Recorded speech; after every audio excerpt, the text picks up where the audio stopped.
Okay viewers, very warm welcome back to my YouTube channel.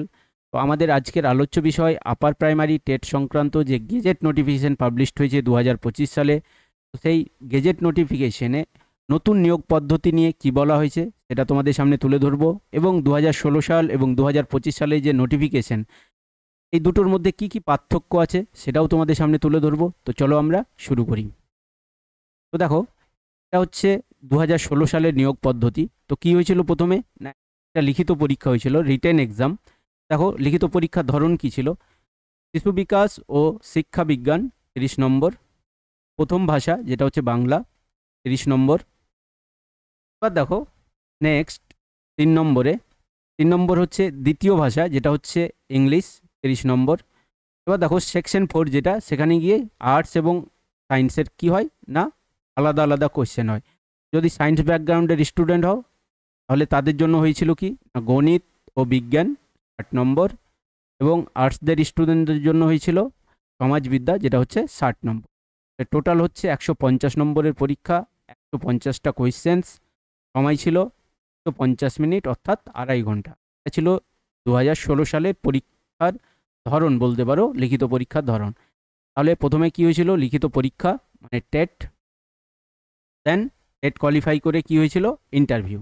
এবার দেখো 2025 সালের যে গেজেট নোটিফিকেশন, এখানে কি বলা হয়েছে,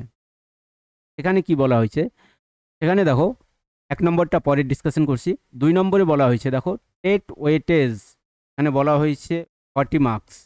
এবার দেখো এখানে টেট ওয়েটেজ বলা হয়েছে, তার মানে টেট কি 40 নম্বরে নেওয়া হবে না আগের মতো 150 নম্বরে নেওয়া হবে, সেটা কিন্তু ক্ল্যারিটি এখানে নেই। তো যখন ডিটেল নোটিফিকেশান আসবে তখনই তোমাদেরকে শেয়ার করে দেবো, যে আমি যখন জানতে পারবো বা বুঝতে পারবো যে এখানে 40 নম্বরের হবে না 150 নম্বরের হবে। তোমরা দেখতেই পাচ্ছ যে টেট ওয়েটেজ লেখা আছে এখানে 40 মার্কস। এবার এটা 40 নম্বরের হবে না তোমার বলতে পারো 150 নম্বরের হবে, এটা কিন্তু ক্ল্যারিটি নেই এখানে। নেক্সট 3 নম্বর দেখতেই পাচ্ছ, রিটেন এক্সামিনেশন, যেটা 2016 সালেই ছিল না। দেখো ওএমআর বেস্ট 25 নম্বর, এটা হবে তোমার সাবজেক্টের উপর। তাহলে প্রথমে বললাম যে টেট ওয়েটেজ হচ্ছে 40 মার্কস মানে 40 নম্বর। তারপরে দেখো রিটেন এক্সাম ওএমআর বেস্ট, যেটা হবে সাবজেক্টের উপর 25 নম্বর। নেক্সট 4 নম্বর দেখো, তাহলে 2 হয়ে গেল 3। এবার 4 নম্বর দেখো ওরাল ইন্টারভিউ, যেটা হচ্ছে মৌখিক, বলতে পারো মৌখিক। ওরাল মানে হচ্ছে মৌখিক, ইন্টারভিউ মানে তোমার বলতে পারো এখানে কত আছে, এখানে আছে 15 নম্বর। নেক্সট হচ্ছে 5 নম্বরে হচ্ছে লেকচার ডেমনস্ট্রেশন, এটা হচ্ছে 6 নম্বরে আছে দেখো প্রায়র টিচিং এক্সপিরিয়েন্স, যদি কি থাকে আপনার আগের পূর্ব অভিজ্ঞতা থাকে পড়ানোর, তাহলে তার জন্য আছে 5 নম্বর। এবার নেক্সট যেটা আসবো একাডেমিক স্কোর হচ্ছে 10 মার্কস। এবার 10 মার্কস, এটা ভালো করে দেখবে, best on marks of graduation. এই যে 10 নম্বর দেওয়া হবে, এটা হবে গ্র্যাজুয়েশনের নম্বরের উপর ভিত্তি করে। এবার এখানে দেওয়া আছে যে কে কত নম্বর পাবে। দেখো 60% অ্যান্ড অভাব, 60 বা তার 60-এর বেশি থাকলে 10 মার্কস 10 নম্বর। বিলো 60 to 50 অর্থাৎ 50 থেকে 60-এর মধ্যে থাকলে 8 নম্বর। বিলো 50 6 মার্কস, অর্থাৎ 50%-এর যদি নিচে থাকে তাহলে হচ্ছে 6 মার্ক। এটা হচ্ছে একাডেমিক স্কোর। আবার বলে দিচ্ছি যে 60%-এর যদি বেশি থাকে তাহলে 10 মার্কস, যদি 50 থেকে 60-এর মধ্যে থাকে তাহলে 8 মার্কস, বিলো 50 6 মার্কস। আবার বলে দিচ্ছি সিলেকশন প্রসেসটা, অর্থাৎ নিয়োগ পদ্ধতি। টেট ওয়েটেজ হচ্ছে 40 নম্বর, রিটেন এক্সামিনেশন যেটা সাবজেক্টের উপর সেটা হচ্ছে 25 নম্বর। 4 নম্বরে আছে ওরাল ইন্টারভিউ 15 নম্বর, লেকচার ডেমনস্ট্রেশন 5 নম্বর, প্রায়র টিচিং এক্সপিরিয়েন্স এটা হচ্ছে 5 নম্বর, একাডেমিক স্কোর হচ্ছে 10 নম্বর। তাহলে আমরা যদি টোটাল করি তাহলে টেট ওয়েটেজ 40 এবং রিটেন এক্সামিনেশন যেটা সাবজেক্টে সেটা হচ্ছে 25, যোগ করলে হবে 65। ওরাল ইন্টারভিউ হচ্ছে 15, তাহলে 65 প্লাস 15 হয়ে যায় 80। Lecture demonstration 5, 85। Prior teaching experience 5 মানে 9, একাডেমিক 10, টোটাল হয়ে যাচ্ছে টোটাল 100। এটা হচ্ছে নতুন নিয়োগ পদ্ধতি, এবার এই নতুন নিয়োগ পদ্ধতিতে বলা হয়েছে এলিজিবিলিটি ক্রাইটেরিয়া সেটা এনসিটির যে নিয়ম সেই অনুযায়ী কিন্তু করা হবে, নেওয়া হবে, এনসিটির যে গাইডলাইন সেই অনুযায়ী। এবার আমরা জানবো যে এনসিটির গাইডলাইনসে কী, যে কারা কারা এলিজেবল ফর প্রাইমারির জন্য। তো যাদের শিক্ষাগত যোগ্যতা বলে দিচ্ছি, এখানে লেখা আছে শিক্ষাগত যোগ্যতা কমপক্ষে 50% নম্বর সহ স্নাতক পাস, গ্র্যাজুয়েশন করে থাকতে হবে, সঙ্গে বিএড থাকতে হবে। এবার যারা রিজার্ভ ক্যাটাগরি তাদের জন্য কিন্তু 5% ছাড় আছে, রিল্যাক্সেশন। 2 নম্বর স্নাতক পাস সঙ্গে ডিএলএড, এক্ষেত্রে কেবল স্নাতক পাস হলেই হবে, অর্থাৎ যাদের ডিএলএড আছে তারা সিম্পল গ্র্যাজুয়েশন পাস করলেই হয়ে যাবে। তার মানে ডিএলএড, আবার এটাকে আমি সিম্পলিফাই করে বলে দিচ্ছি যে গ্র্যাজুয়েশন প্লাস বিএড অথবা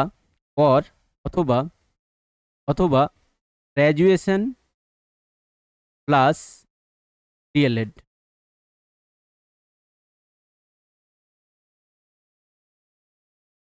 এবার অনেকের কোয়ারিজ, এই যে যারা গ্র্যাজুয়েশন প্লাস বিএড তাদের গ্র্যাজুয়েশনে কিন্তু 50% নম্বর থাকতে হবে, কিন্তু যারা ডিএলএড করেছো তাদের ক্ষেত্রে এই যে গ্র্যাজুয়েশন, এই গ্র্যাজুয়েশনের কিন্তু নম্বর ভ্যারি করবে না। কিন্তু এখানে এই যে বললাম যে এখানে যেহেতু একাডেমিকে কি হয়েছে না, তোমার যে একাডেমিক যে স্কোর সেটা হবে গ্র্যাজুয়েশনের নম্বরের উপর ভিত্তি করে। সেজন্য তোমার যদি গ্র্যাজুয়েশনে মার্কস ভালো থাকে তাহলে তুমি একাডেমিকে কিন্তু ভালো মার্কস পাবে। কিন্তু তোমার এলিজিবিলিটি ক্রাইটেরিয়া অর্থাৎ এডুকেশনাল কোয়ালিফিকেশনের ক্ষেত্রে কি বললাম যে গ্র্যাজুয়েশন প্লাস বিএড, আর একটা বললাম তোমার যে গ্র্যাজুয়েশন প্লাস ডিএলএড, আর ডিএলএড প্লাস গ্র্যাজুয়েশন থাকলেও হবে। কিন্তু যাদের ডিএলএড আছে তাদের গ্র্যাজুয়েশনে কিন্তু 50%-এর ক্রাইটেরিয়া থাকবে না। এবার অনেকের কোয়ারিজ হতে পারে যে আমার হয়তো গ্র্যাজুয়েশনে 50% নেই, মাস্টার্সে 50% আছে প্লাস বিএড আছে। অবশ্যই হবে, এটা হচ্ছে মিনিমাম গ্র্যাজুয়েশন। এবার তুমি যদি মাস্টার্স আগে করে থাকো, মানে বিএড পরে করে থাকো, মাস্টার্সে 50% আছে, সেটাও কিন্তু কি হবে, হয় গ্র্যাজুয়েশন অথবা পোস্ট গ্র্যাজুয়েশন, দুটোই চলবে। এবার অনেকের কোয়েশ্চেন হতে পারে যে আমার 50% নেই, আমার ডিএলএড আছে, তবুও এলিজিবল তুমি। এখানে যাদের ডিএলএড আছে তাদের কিন্তু যে গ্র্যাজুয়েশন সেখানে কিন্তু 50%-এর কোনো ক্রাইটেরিয়া নেই। আশা করি তোমাদের ব্যাপারগুলো ক্লিয়ার করতে পেরেছি। তো ভিডিওটা ভালো লাগলে লাইক করে দিবে এবং চ্যানেলটাকে সাবস্ক্রাইব করে দিবে। আরেকটা তোমাদের জন্য ইম্পর্টেন্ট অ্যানাউন্সমেন্ট, যে আপার প্রাইমারি এবং প্রাইমারির যে কম্বাইন্ড ব্যাচ সেটা কিন্তু শুরু হয়ে গেছে। তো তোমরা যারা ইন্টারেস্টেড, অর্থাৎ তোমরা যারা গাইডেন্স চাও, তো তোমরা অনলাইন ব্যাচ কিন্তু কি করতে পারো, অনলাইন ব্যাচে তোমরা এনরোলমেন্ট করতে পারো। দেখো এখানে টিচমেন্ট অ্যাপের মাধ্যমেই কিন্তু আমি পড়াই। বা দেখো কোর্স ফিচার্স, এখানে দেখো live classes 2 days per week, এখন 2 দিন করে হচ্ছে, পরে 3 দিন করে করাবো। নেক্সট হচ্ছে দেখো এখানে টিচমেন্টে দেখো তোমাদের রেগুলার মক টেস্ট হয়। এবার দেখো আপডেটেড যে স্টাডি ম্যাটেরিয়াল সেটা কিন্তু তোমরা পেয়ে যাবে, অ্যাপেই পেয়ে যাবে। ওটা পিডিএফ ফরম্যাটে থাকবে, তোমরা চাইলে তোমরা প্রিন্ট আউটও বের করতে পারো। এবার দেখো তোমরা প্রথমে আগে কি করবে, দেখো প্রথমে গিয়ে তোমরা ডেমো দেখবে, ডেমোগুলো ইউটিউবেও পেয়ে যাবে, আমার ফেসবুক যে পেজ সেখানেও পেয়ে যাবে। তো তোমরা প্রথমে ডেমোগুলো দেখবে, বা আমাদের যাদের প্রয়োজন ডেমো দেখা তোমরা বলবে, পেমেন্টের যে লিঙ্ক তোমাদের শেয়ার করে দেবো। বাট ডেমো যদি তোমাদের ভালো লাগে তাহলে তোমরা অ্যাডমিশন নিতে পারো। ব্যাচ কিন্তু শুরু হয়ে গেছে।